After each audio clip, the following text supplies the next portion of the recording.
Rain fell slowly over Virulence 6, the trade world filled with blinking lights. Tall buildings and dirty back alleys. The station's cleaning crews had already left for the day. But one human stayed behind. His name was Jace, a quiet man with tired eyes, worn boots, and hands that always smelled like bleach. He was just a cleaner, invisible to most people who worked in the upper levels. But that night, something strange caught his eye behind a large metal dumpster near the cargo depot. Jace noticed a soft purple glow. At first, he thought it was just a broken power cell leaking light. But as he moved closer, he saw it was a backpack small, torn and soaked from the rain. The color was faded, the fabric ripped open at the seams. Someone had thrown it away like trash. Curious, Jace bent down and gently picked it up. Inside, the bag passed the wet papers and old wrappers. He found a thick book with a worn cover. It wasn't printed, every page inside was handwritten. With glowing blue ink, the writing was clumsy but full of feeling, like each word carried pain and hope together. There were little drawings too, of stars, of ships, of a girl with big eyes looking at the sky. He flipped to the first page, and it read, "My name is Leora, and I'm just a cleaner's daughter. But in my heart, I fly through stars." Jace blinked, rain dripping from his hair. He sat down on a crate beside the dumpster and kept reading. Page after page told stories of her life. How she had to work nights with her mother to scrub floors. How the other kids at the station school called her useless alien girl because her clothes were torn and her shoes too small. How she would climb to the roof at night and dream of ships flying through the galaxy. But the next part made Jace sit still. For a long time, sometimes I dream of building my own ship. Even if it's small. Even if it only flies for 1 hour, just to feel free. Just to feel like I matter. Jace looked around the dark alley, as if expecting someone to jump out and say it was all a joke. But the bag was real, and the words were real. The girl who wrote this, Leora, she was real too.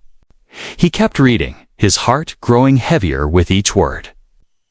Then he found the last entry, written shakily, as if her hand had been trembling. It said, "Tomorrow. I'm going to leave. I don't want to be invisible anymore, even if it means disappearing." For good, Jace stood up. The book clutched tightly in his hand.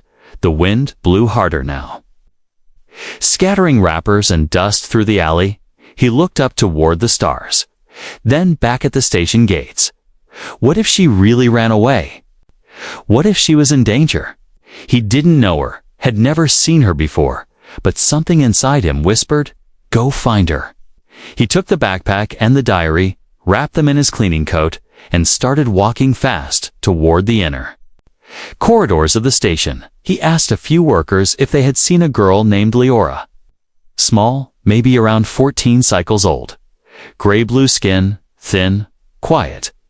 Most people just shrugged or ignored him. "She's just another station brat," one merchant muttered. But to Jace, she wasn't just anyone now. She was a girl with a dream big enough to fill the stars.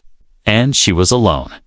That night, Jace sat in his tiny sleeping pod, reading the diary again by the dim light of a broken lamp. The station outside hummed and buzzed with life.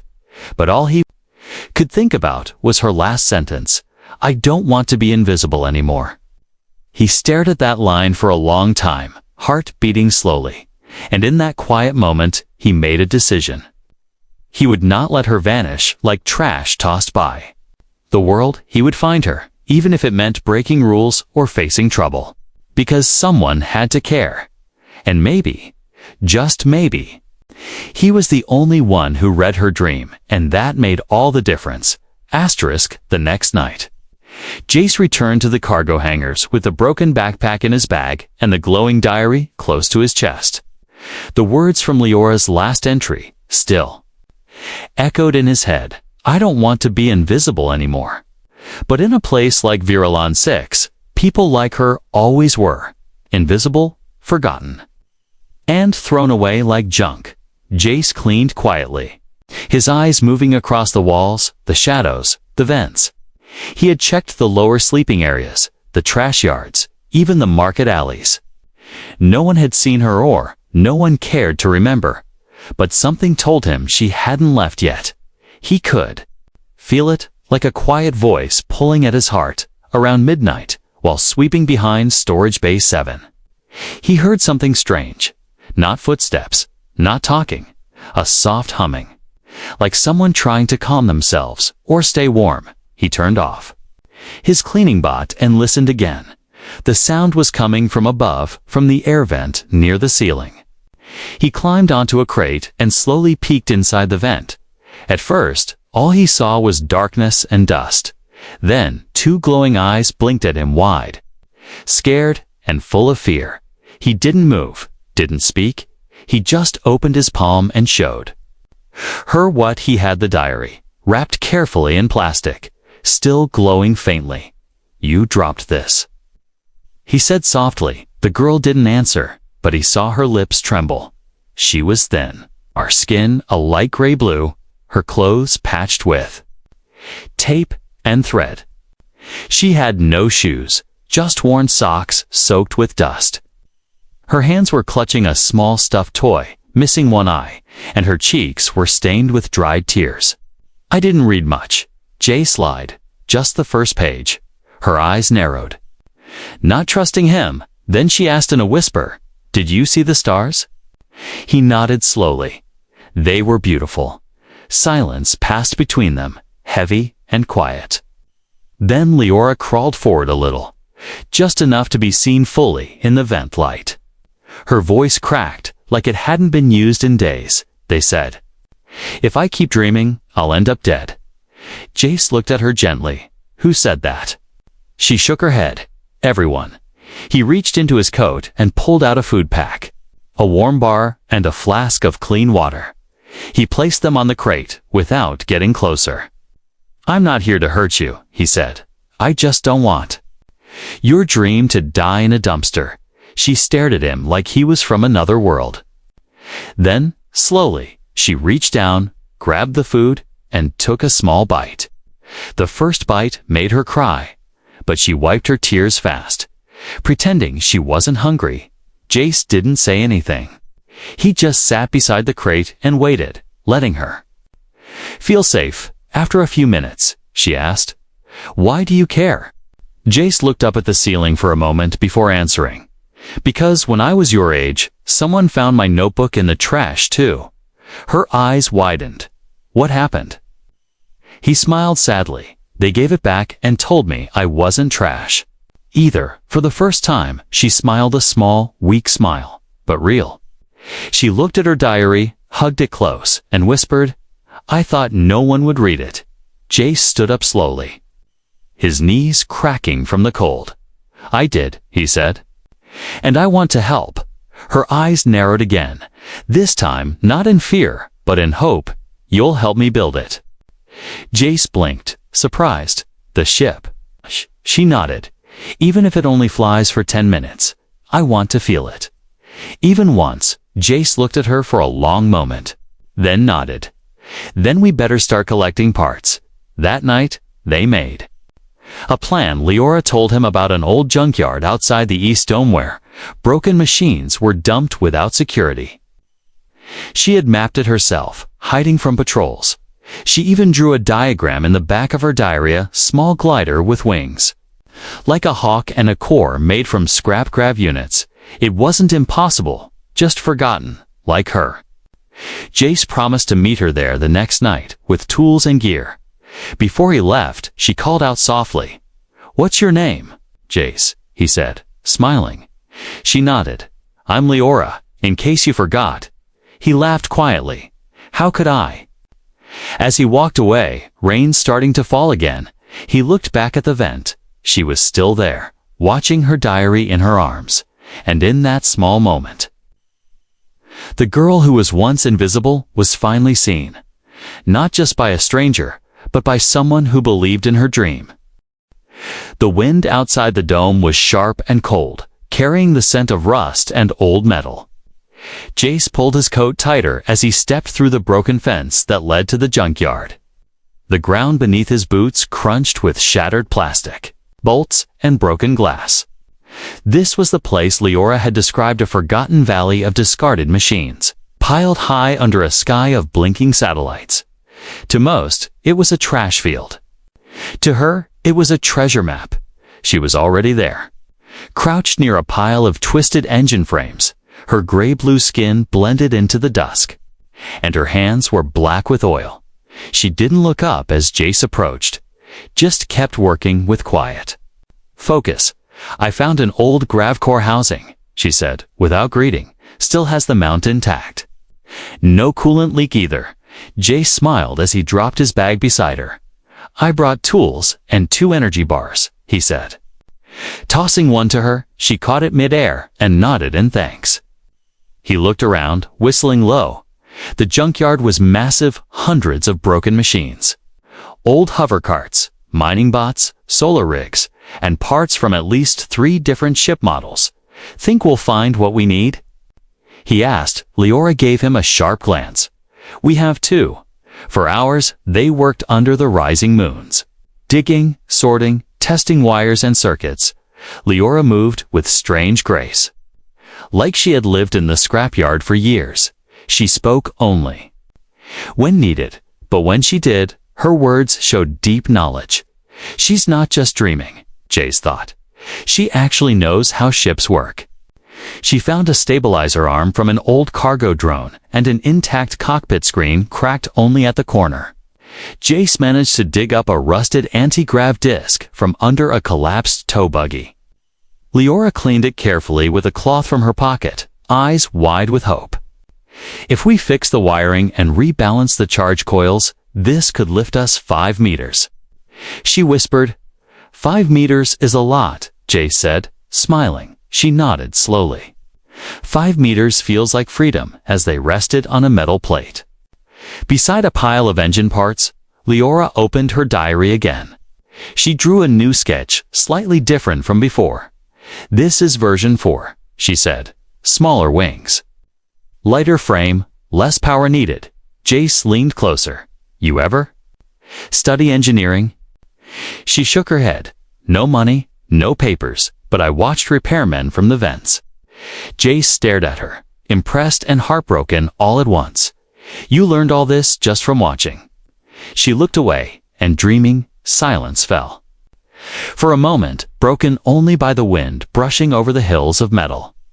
Then Leora asked quietly, "Why are you helping me, really?" Jace thought for a second, then answered, "Because your dream is bigger than this junkyard, and no one should have to bury something that pure." Leora didn't reply, but she smiled, and that smile said everything. They worked again until their fingers were numb, collecting batteries, fuel tubes, and sheet metal. They hid the best parts in an old maintenance shed nearby. Locking the door with a bent crowbar, Jace marked the location on a small data pad. Drawing a crude map, "We'll come back tomorrow," he said. "We'll start the frame build," as they walked back toward the city edge. Jace noticed Leora looking up at the stars. "What are you thinking?" he asked. She whispered, "I wonder if the stars ever dream about us." He chuckled. "If they do, they dream about a girl who builds a ship from garbage." She laughed softly, "And a human who believes she can." But the moment didn't. Last, just before reaching the station walls, they saw a patrol bot scanning the streets. Jace pulled Leora into a shadowed corner. Holding his breath, the bot paused, light sweeping over their hiding spot, then moved on. Leora trembled beside him, not from cold, but from fear. "If they catch me, they'll send me to the camps," she whispered. "Not gonna happen." Jace said firmly, "We'll be careful, smarter," that night. He watched her sneak back into the air vent near Bay 7, her small body vanishing into the dark. He waved once, and she waved back before disappearing in his hands. He still held her newest drawing version for her dream ship. He stared at it for a long time in his room, the diary paper glowing softly under his lamp. No matter how crazy it seemed, no matter how impossible it looked, he believed her now, more than ever. Because sometimes, the most powerful engines in the galaxy don't run on fuel or fusion. They run on hope. And tonight, hope was alive in the junkyard of wishes. Asterisk, the next morning. The sky above Virulence 6 was a dull gray. The twin suns were hidden behind thick industrial clouds, and the air tasted like rust and smoke. Jace arrived at the junkyard early, carrying a heavy toolkit and a packet of thermal wraps. His boots crunched over frost-covered metal in the distance. He saw Leora already working near the old maintenance shed. She wore a long scarf wrapped tightly around her face, her hands stained black with engine grease. When she saw him, her eyes lit up not with joy, but with fierce focus. "I found it," she said before he could speak. "Found what?" Jace asked, setting down his tools. "The core," she said, pointing to a small glowing cylinder resting inside a rusted crate. Jace leaned over and stared at the object. It was an anti-gravity core, cracked at the edges, cables frayed, a few lights still flickering. "It's half dead," he said. "That thing might explode if we try to wake it up." Leora nodded slowly, "But it still pulses." "That means it wants to work." Jace raised an eyebrow. "Engines don't want anything." Leora looked him dead in the eye. "This one does." They moved it carefully to their workspace. Built under a tarp between two broken drones, using pieces from an old power regulator and cooling coils from a busted medbot. They began the repairs. Leora worked fast, hands moving with purpose. Jace followed her instructions, cutting wires, aligning panels, patching cracks with scrap metal, and sealing foam every few minutes. She would pause, close her eyes, and listen to the hum of the core. She said she could feel the rhythm. Like a song just below the surface. Jace didn't hear anything, but he trusted her. There was something magical in the way she treated every bolt, every wire, every spark, like she wasn't fixing junk, but waking up something sacred. After hours of work, the core gave a sudden twitch. Lights blinked. A hum grew louder. And the engine levitated 2 inches off the crate before falling back down. They both jumped back, eyes wide. Then Leora broke into a laugh. Breathless, joyful. "It's alive," she whispered. "We made it breathe." Jace couldn't help but laugh too. "Maybe you're a witch," he joked. "A mechanical one." She smiled, wiping her hands on her scarf. "Maybe?" But the moment didn't last long. A sharp sound rang out across the junkyard, a metal clang. Then, voices. Leora froze, her smile vanishing.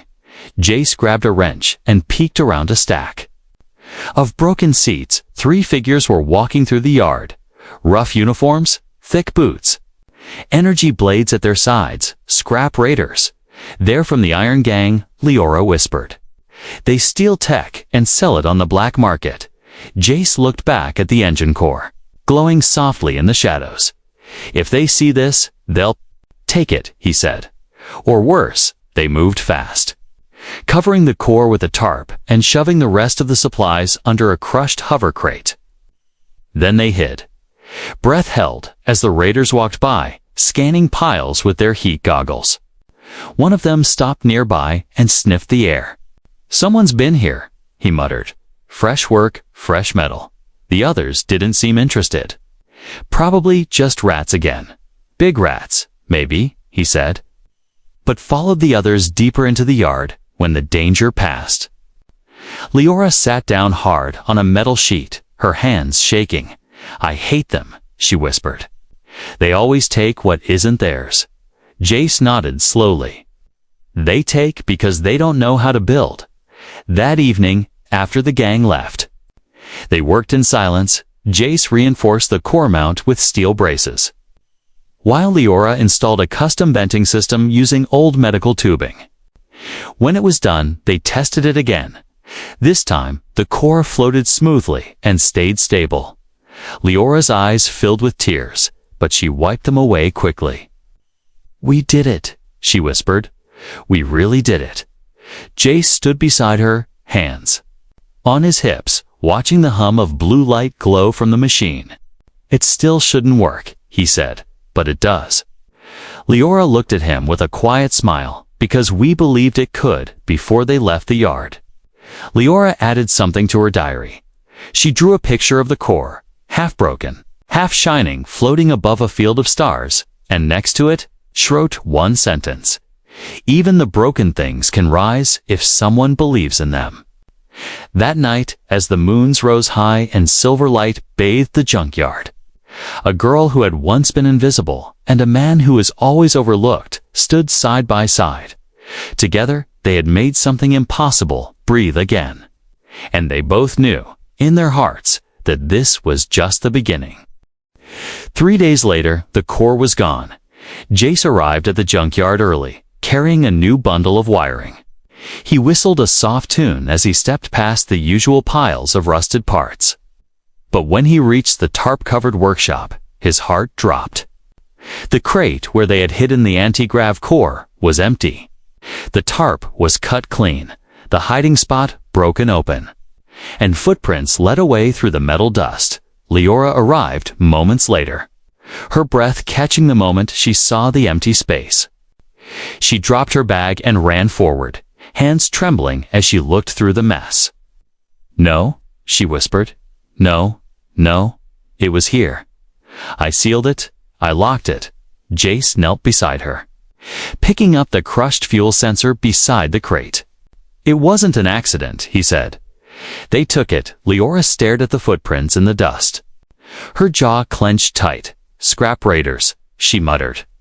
"I knew they were watching." Jace nodded slowly. "And now they've got your dream in a sack." She turned toward him with fire in her eyes. "Then we're getting it back." That evening, he followed the trail through the outskirts of the junkyard and into the darker parts of Varellan 6, the lower sectors. It was a place filled with rust, shadows, and smoke. The station's lights rarely reached here, and the air smelled of burnt cables and old oil. People moved in silence, keeping their heads down. Afraid to look at strangers, it was the kind of place where even hope had to hide. Leora moved like she belonged there, quick and quiet. She led Jace through broken alleys, underground tunnels, and a half-collapsed ventilation shaft that opened near a black market depot. "This is where they sell stolen tech," she whispered. "They'll try to sell the core tonight." They waited in the shadows, hiding behind a rusted cargo hauler. Voices echoed through the depot, angry, loud, dealing in credits and power cells. Then Jace saw it, the glowing blue light of the anti-grav core, strapped to the back of a raider's hoverbike. 3 gang members stood nearby, talking to a buyer in a long coat. They're about to trade it. Jace whispered, "We have to move now." Leora pulled something from her coat, a small EMP spike made from scrap and battery parts. "Give me 10 seconds, she said. "When the lights go out, grab the core." Jace hesitated. "Leora, they have weapons, so do we," she said. Holding up her mind and her courage, he didn't argue. She slipped through the crowd like a shadow, crouching behind crates and wires. She placed the EMP spike under the gang's power generator and twisted the ignition wire. 10 seconds later, the depot lights flickered and then everything went dark. Shouts rang out, followed by the loud buzz of failing energy shields. Jace ran forward, dodging bodies. Grabbing the hoverbike by the handles, he yanked the core off the back and rolled into a side tunnel. Behind him, someone screamed, "Thieves!" A laser bolt slammed into the wall inches from his head. Leora appeared beside him. Pulling him through a drainage pipe, they ran through a maze of tunnels, lungs burning, the core heavy between them. Footsteps echoed behind them, and voices shouted their names. The gang was hunting them now, but Leora knew the way through old maintenance ducts, under power lines, through a forgotten food storage unit that smelled like mold and fire. Finally, they reached the edge of Sector 19, where the station lights began again. They collapsed behind a service station. breathing hard, sweat dripping down their faces. Jace looked at the core. It was dented, scratched, but still glowing. "You did it," he said, gasping. Leora shook her head. "We did." She looked at him, then really looked at him. Her eyes softened. "I thought no one would ever fight for my dream," she whispered. Jace placed a hand on her shoulder. "Then let's make sure it was worth it." They stayed hidden for hours, waiting until it was safe to move again. They wrapped the core in thick cloth and smuggled it back to the junkyard under cover of night. No words were spoken during the walk, but something between them had changed, not just trust, but purpose. Shared and unbreakable. Later that night, Leora opened her diary again. She wrote, "They took it because they thought I was weak, but they forgot I had someone beside me now. They stole a machine, not a dream." She closed the book and smiled through her exhaustion, because even though her arms ached and her legs burned, she knew one thing for sure. Her dream was still alive. And now, it was stronger than ever. The sky above Varellan 6 was clear for the first time in weeks. No clouds, no smoke, just stars bright and endless, stretching across the dark dome like scattered dreams. Jace stood in the junkyard, hands on his hips, staring at the nearly complete glider in front of him. Its frame was patched together from 3 different ship models, wings made of solar panel scraps, and the anti-grav core humming softly in the belly of the craft. It was rough, dented, ugly, and absolutely beautiful. Leora stood beside him, her hands covered in grease, her hair tied back with wire, her eyes shining brighter than the engine light. "This is it," she whispered. "The final test?" Jace looked at her with quiet pride. "You sure it'll fly?" She nodded. "It has to." They worked through the evening, connecting the stabilizers, charging the flight battery, adjusting the rudder made from old signage. Jace tested the manual controls, while Leora fine-tuned the balance coils. There were no computers, no autopilot. Everything had to be done by instinct and hand. But Leora had already memorized the design. Every bolt, every wire, every circuit. This wasn't just a machine, was her, as the stars rose higher. Jace lit a small lantern and unrolled a map of the area. "There's a launch ramp," he said, pointing, "near the outer rim.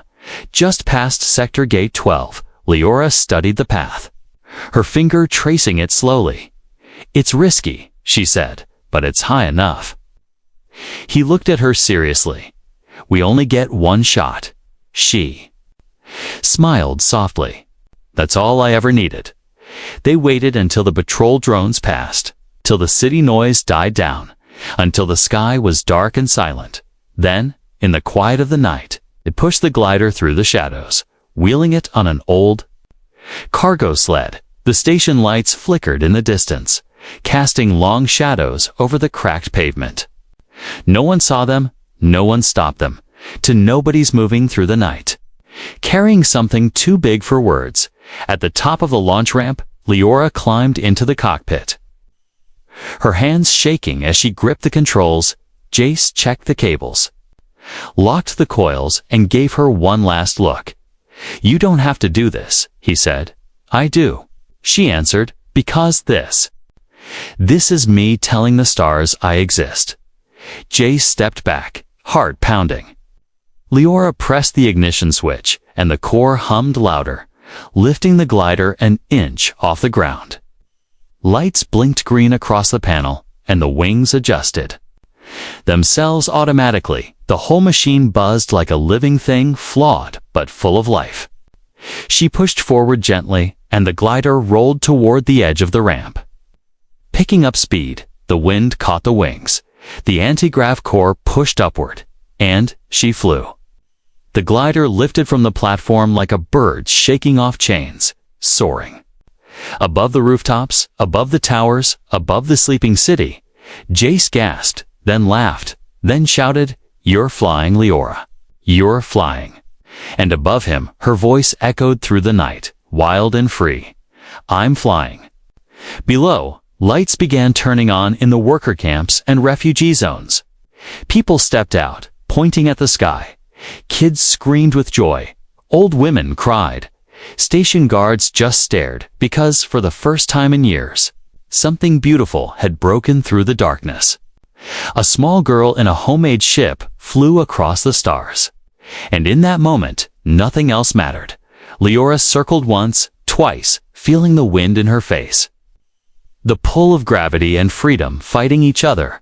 Her heart pounded like a drum. Her hands steady on the controls. Tears streamed down her cheeks, not from fear, but from something bigger. She wasn't invisible anymore. She wasn't forgotten. She was real.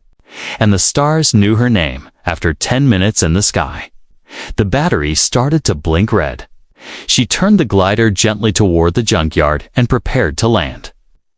Jace was already waving, arms raised high, tears in his eyes. The ship touched.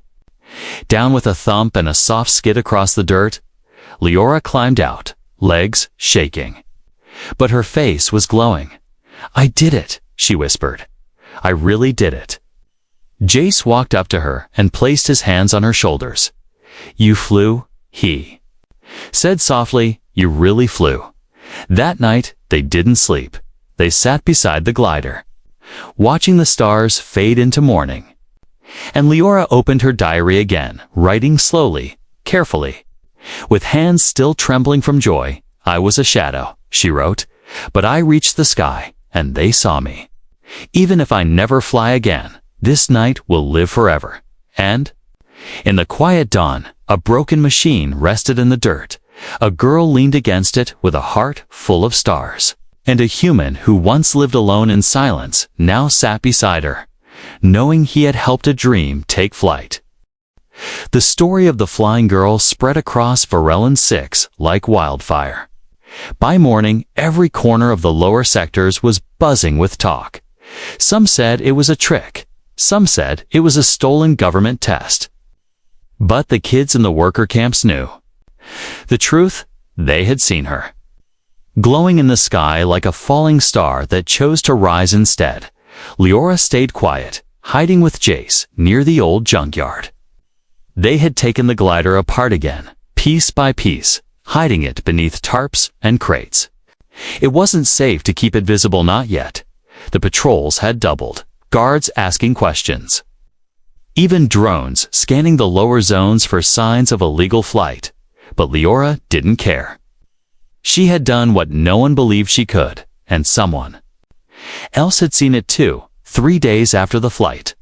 A woman in a long black coat arrived at the junkyard. She didn't say much, just showed Jace her badge from the Interworld Flight Academy. "I saw the footage," she said. "The girl, she built that herself." Jace didn't answer at first, unsure who to trust. But the woman wasn't smiling or laughing. She was serious, calm, and kind. "I'm not here to take anything away," she said softly. "I'm here to give her a chance." Leora stood behind a rusted engine, watching when Jace waved her over. She came slowly. Holding her diary tight, the woman knelt to her level, eye to eye. "You dreamed something big," she said, "and you made it real." Leora didn't speak, but her eyes were filled with questions. The woman held out a small data card. "This is an entry form, if you want it." Later that night, Leora stared at the card for a long time. She and Jace sat beside the glider's frame, quiet under the stars. "I don't know if I belong in a place like that," she whispered. "You belong wherever your dream takes you," Jace replied, and your dream just grew bigger. In the weeks that followed, things moved fast. Leora submitted a handwritten application, no family name, no formal education, no history, just a scan of her diary and blueprints, and one line that read, "I flew once, and I want to fly again." It was enough. The academy responded with an offer, a full scholarship, a new ID, and a room with her name on the door. Jace walked her to the transport dock on the day she left. She wore a new coat, boots that fit, and carried a small backpack filled with tools and dreams. Before she stepped onto the shuttle, She turned to him, her voice shaking.